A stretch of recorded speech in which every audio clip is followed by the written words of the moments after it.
to do today, starting with this header beam. Yeah, so basically I think the game plan with this is we'll box this out with some 2x10s, get it nice and square for our doors. That way there's no air gaps or anything. And then I think after that, we'll be able to start building some doors, actually start putting them together. Yeah, nothing too crazy. Throw some wood up so it's square and level, and same with the doors. Yeah. So let's start with this. All right. Yeah, getting pretty hot out, so we might as well hurry up before TJ starts complaining. What we're gonna do here is basically, back in the day, they threw these splicing boards across here if they didn't have a solid joint. So we want to get rid of this, so we're going to cut it flush on each side. And we're going to throw this metal plate across here to stabilize the seam. And that'll give us a nice solid connection between the two, and we'll be able to box out around it.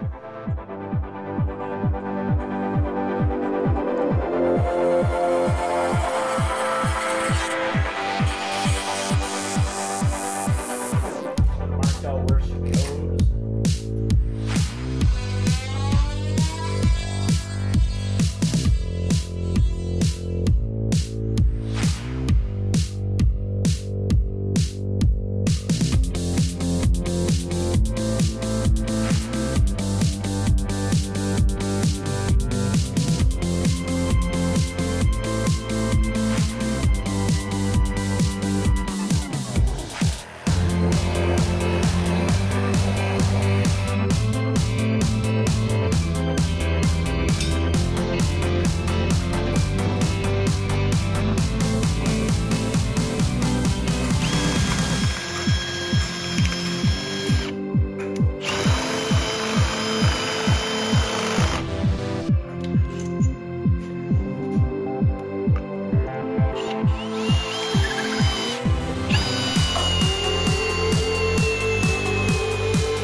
After looking down it, there's still a couple low spots that we gotta take out.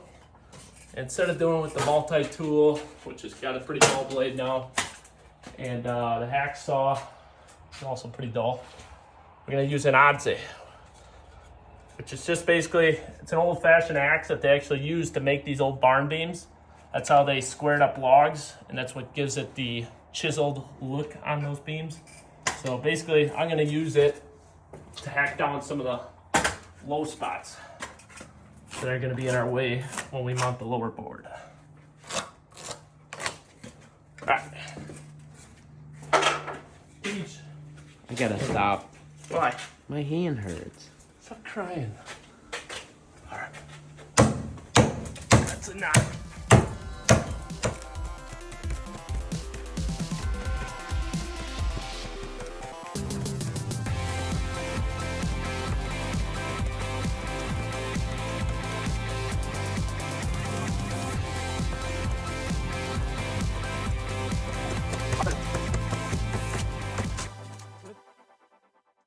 That'll do.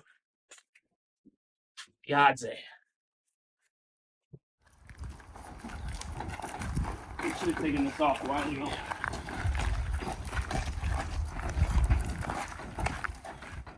6 inches, 5 7/8. So basically I want our seam to be right in the middle here. And what I'm gonna do is notch it around this beam.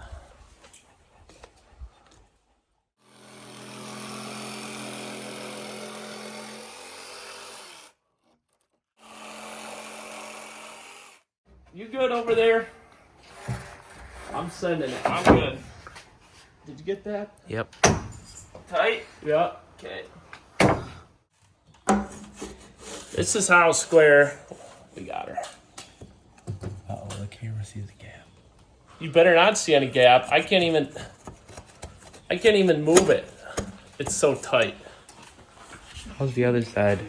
Well, don't look at that side. That one needs some work. That beam was not moving. So actually, I just probably shim the hinges on. Actually, that's not bad. Not an angle. Got about 3 inches there.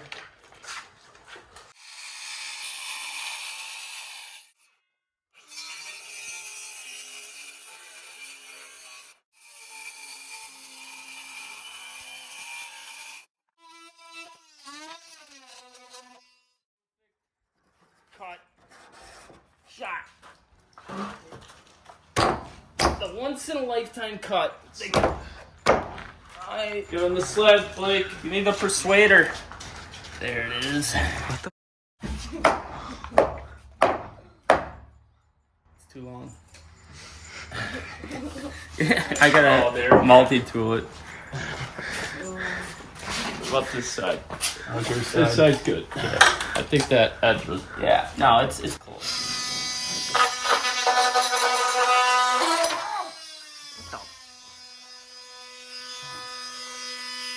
My face.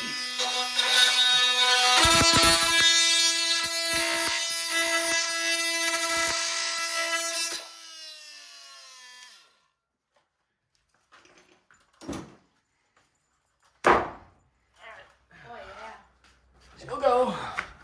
I always go.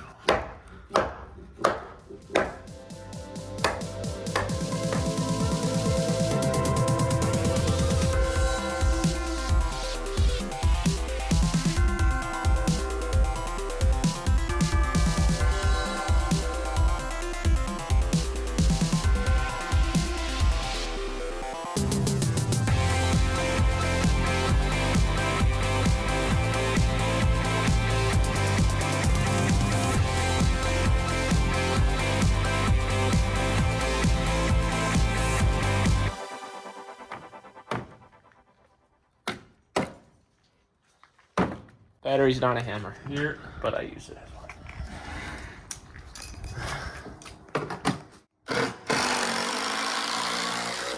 Okay, check her out. We got her all done. Yeah. She's pretty darn level and square. This thing is a beauty. I don't think I've ever seen anything so square. Look at that. That's better than new construction homes. Yeah. So basically, it'll be nice to get these doors up. We'll have to do any custom cuts or anything. Yeah. Get the doors in. We'll caulk these seams. Put that metallic roof paint on, and yeah, call it good. Ready for doors. Let's just get this place cleaned up and we'll make some fajitas. Yeah. All right, what we got here is treated 2x4s and Lexan, which is like a greenhouse material. And what we want to get done today is frame up 2 doors on this section of the kiln. It's the solar drying section that swing open. So we're gonna have 45 all our edges for the frames on the door. This will allow us to router a joint in for the Lexan to sit in without seeing the router joint on the ends. So basically, if you 45 them, connect the 45s to allow a nice frame for that Lexan to sit in. So to router the groove for the Lexan sheets to sit in, we're gonna use our router with the adjustable guide. So essentially, we're gonna set it a 1/2 inch in from the edge of the 2x4. And we're gonna set it about 5/8 of an inch deep.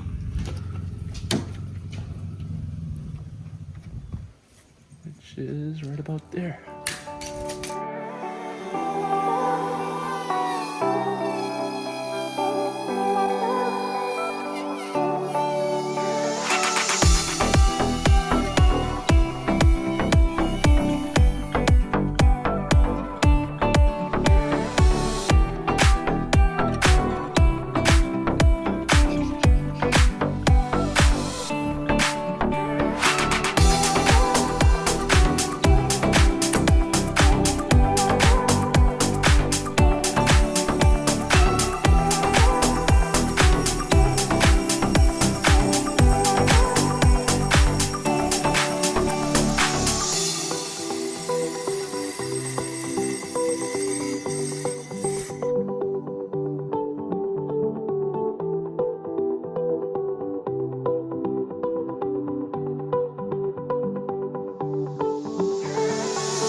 Okay, now what do we got to do?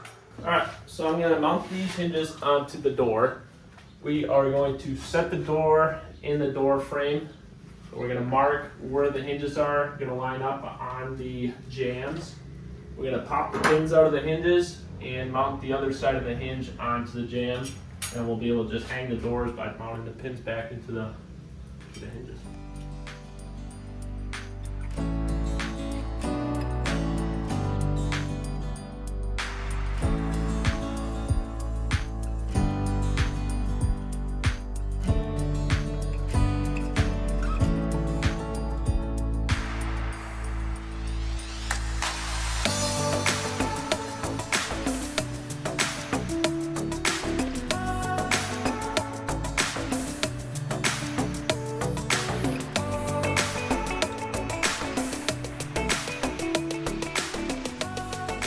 So we got the first door on. Yeah, first door's on.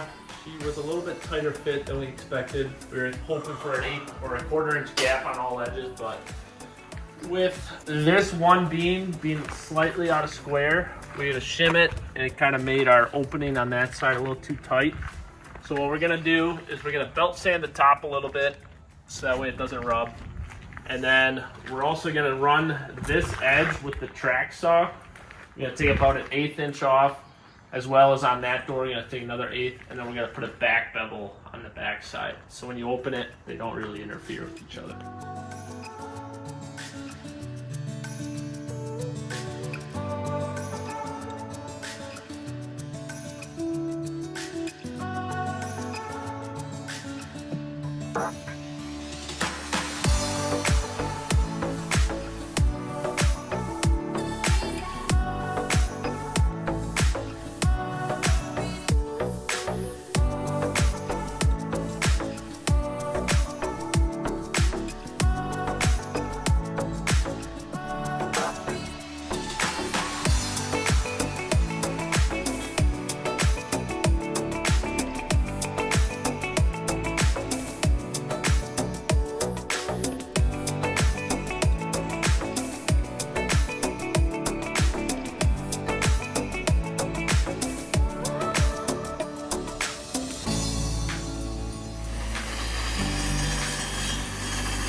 Alright, we got this set of the doors done. Basically just a bunch of 2x4s framed out and routed to fit this Lexan greenhouse material.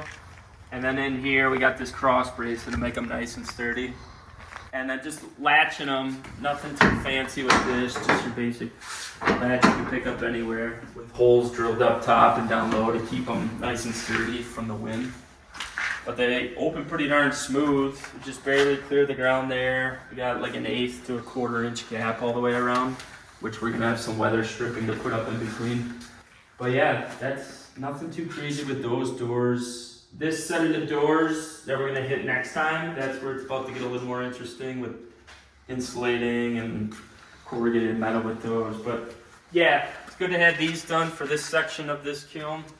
And those are coming up next, and we're finally gonna get this place closed up and got some wood coming, so ready to start drying.